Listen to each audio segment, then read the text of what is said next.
On the morning of August 13th, 2018, in Frederick, Colorado, 33-year-old Christopher Watts was responsible for the murders of his 34-year-old wife, Shanann Watts, who was 15 weeks pregnant with their unborn child, Nico, as well as their two daughters, 4-year-old Bella and 3-year-old Celeste. Christopher Watts was born May 16, 1985. He was an only child born to Ronnie and Cindy Watts. He was very, very close with his father, Ronnie. He was also described as a good student and a three-sport athlete. Chris also had an interest in fitness in his adult life. And he really only had two best friends growing up. And in his adult life, Chris was described as quiet and shy, but pretty normal. Chris and Shanann met in 2010 and were married November 3rd, 2012.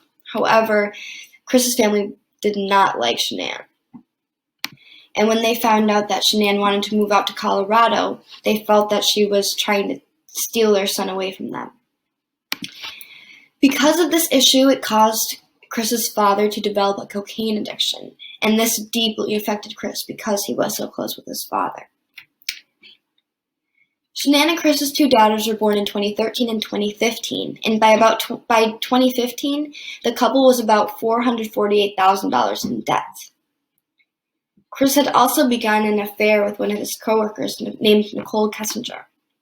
The two would go out to eat and go on trips together, and also were planning to get married and begin a new life together. And this affair seems to be one of the major influences on Chris the morning of August 13th, 2018. On the morning of August 13th, at about 2 a.m., Shanann was dropped off by a friend after she got home from her business trip.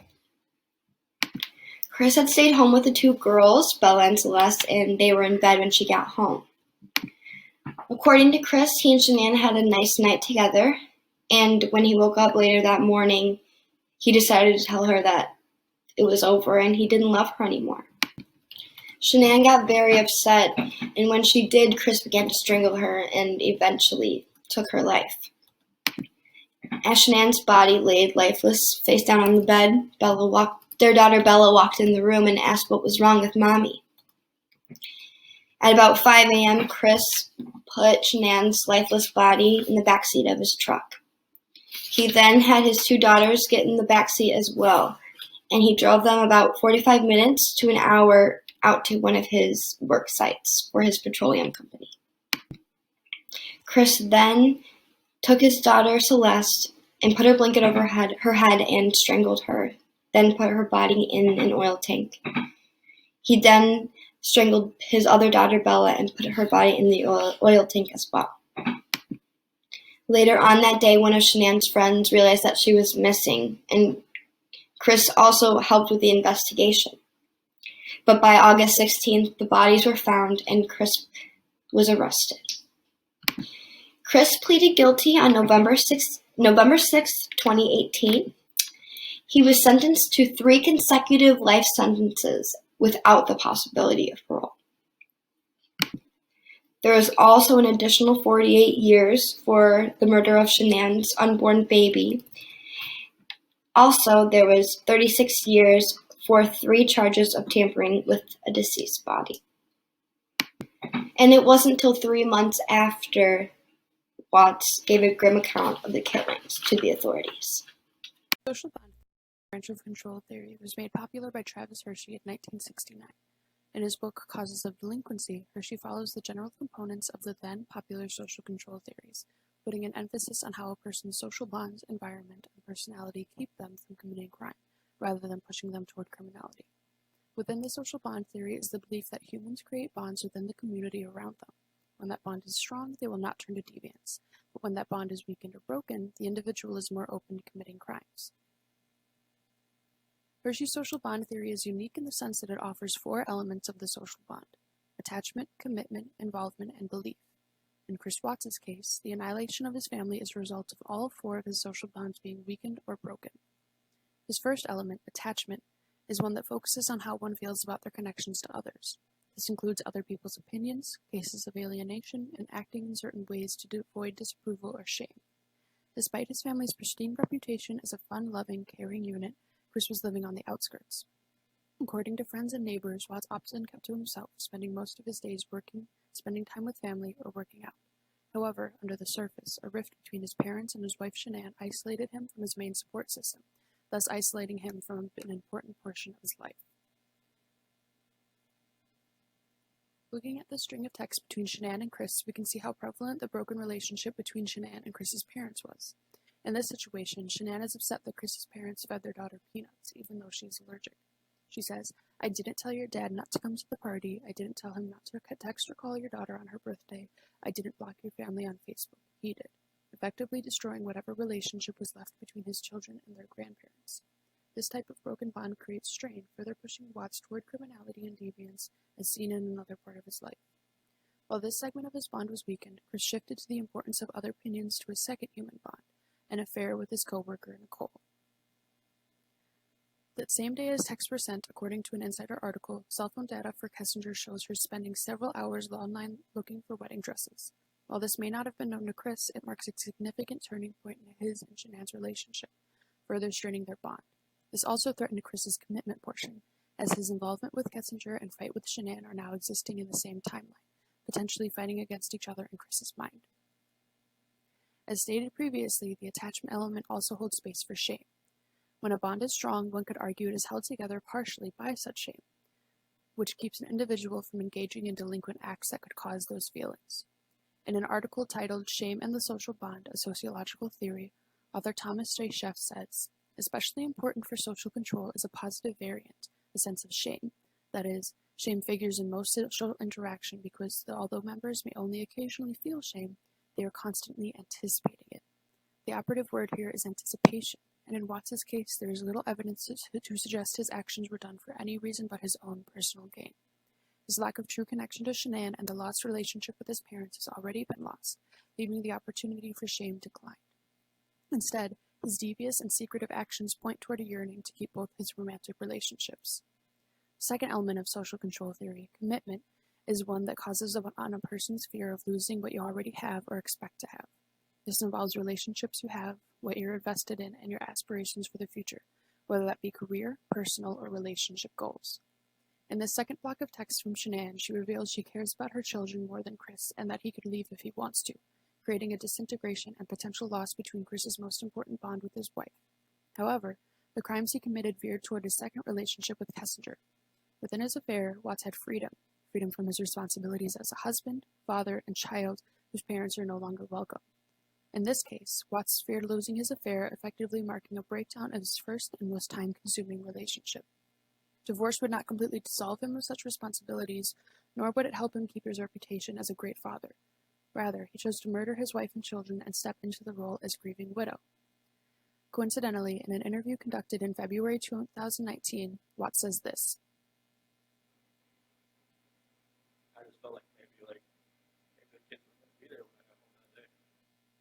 With his relationship with wife Shanann crumbling, Chris's words suggest he still had great love for his daughters, pointing to the reason why he may have killed his wife, for fear she would take them away from him. However, this does not explain why he also murdered his children. What could explain those killings is what he says just minutes later in the same interview.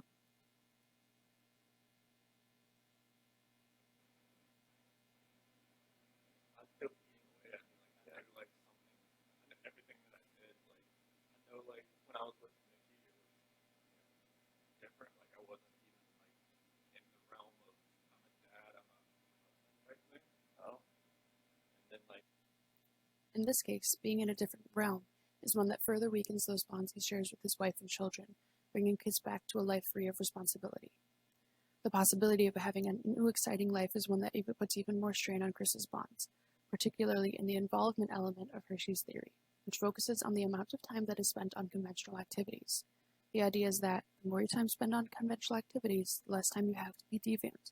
Chris, however, didn't have very many friends and spent most of his time living out his typical work, family, and fitness routine.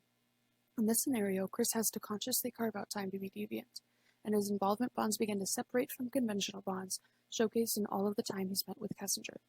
For example, on August 11th, while Shanann was on a business trip, Chris lied about getting a babysitter to go to a baseball game with friends, when he was actually going to dinner with his mistress. Not only is this breaking conventional beliefs about cheating, it is an example of him only creating and maintaining non-conventional bonds, which will further push him to crime and delinquency. Additionally, Chris decided to stay behind for the first 4 weeks of a 5-week trip Shanann and their children took to North Carolina, giving him ample opportunities and space to go on dates and overnight trips with Kessinger. With all the time he spent on his affair, we can see the first 2 elements of Hershey's theory playing out. With every minute he spent on Kessinger, Watts's attachment to his wife and children, who represented unhappiness and hard work, disintegrated. Shanann's broken relationship with Watts's parents and her consistent nagging was night and day to the fun and happiness he felt with Kessinger, thus strengthening his second, unconventional courtship. The last social bond theory of belief is one that's directly tied to Kessinger and potentially Watts's father. This final element revolves around believing in and embracing conventional norms, such as following traffic laws, how we treat our neighbors, and the avoidance of adultery. In our current society, cheating on your wife with a coworker is anything but pro-social, so why would he do it? Perhaps we can find an answer in his parents, Cindy and Ronnie Watts. According to a news article from Meow, Chris, in an interview with police, revealed things were not well between his parents, and at one point his mother, Cindy, believed that all the money that was being spent was on a mistress that his father may have picked up. In this case, it is a short trip from seeing his father engaging in the deviant act of adultery and believing it was acceptable for himself to do the same. If there's one thing we can learn from Hershey's social bond theory, it's that we must keep a strong grip on conventional, pro-social, societal bonds. While there are always several elements at play when it comes to crime and delinquency, it's easy to see the cracks in Chris's Watts' foundation, which resulted in the death of 3 people and a destroyed family. As previously stated, social bonds are very important to keeping an individual from becoming deviant. When an individual does not have the stronghold with their social bonds, we see outcomes like what occurred with Chris Watts and his family. These actions could have been prevented if policy implications had been upheld for Chris Watts. There are 2 types of implications, informal and formal. Informal implications are personal to the individual, while formal come from government intervention. In the instance of Chris Watts, informal implication could have helped him more than formal. The informal implications that could have helped Chris Watts starts with the lack of conventional role models. Chris's parents were very toxic when it came to his life he shared with his wife and children. This toxicity created a tension on his bond with his own family and ultimately could have been a reason for his crime. The tension led to his distance with his wife, leading to his distrust of her and fighting within the relationship, cracking his commitment bond as well. If his parents would have created a better model for their son and helped to strengthen his relationship with his family, rather than be against it, there is a chance that this crime would have never occurred and he could have been happy with both aspects of his relationship with his parents and his own family. Another aspect of implications were his lack of social connections. Chris did not have many ties to the community, and much of his social interaction resulted from his wife's connections. His relationship was already filled with lack of trust and security due to his lack of intact social bonds. Thus, without this social bond, he began to possibly feel trapped as if his wife was in control of his own life. He was unhappy and restricted in his broken relationship without any escapes. If Chris had more friends, better ties to the community, and other hobbies of his own, I think he would have been able to find more happiness and more time for himself to prevent his actions against his family. Finally, commitment was a big factor that could have changed the actions of Chris Watts. He did not have strong social bonds, especially commitment. He had no friends, a broken relationship, and no activities that help him thrive in commitment. He had nothing to hold him to his family, which ultimately led to their downfall.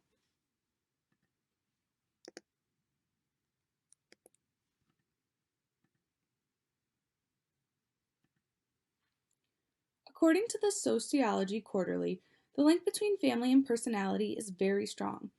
This comes from the social bond strength with family and others. The graph breaks down this link. The personality is associated with goal achievement or the action system, which can be exchanged for the social system as an individual is developed by their social interactions and bonds. The graph breaks down the systems that overall center on the interactions that build the personality of an individual. Their bonds center on their personality, which manages bond strengths or weaknesses based on their social interactions like family, community, and other aspects shown. This strengthens the importance of these bonds and the informal argument. Finally, the few things that could have prevented this outcome for the Watts is some formal implications, including community outreach and an increase in support funding. Community outreach could have helped Chris get more involved, make friends, and maybe build his bond with his family. It could have given him more of a sense of commitment and attachment. Increasing funding for support would have created more public information that could have reached Chris and let him know he wasn't alone in his issues. He could have gotten help he needed, or at least had the information for himself on how to address the issues he had and help himself. It could have led him to the community, fixing his broken relationships, and overall finding happiness. Overall, Chris Watts did something very heinous and horrible, but there were factors that could have prevented this had someone been able to help him strengthen his connections and social bonds around him.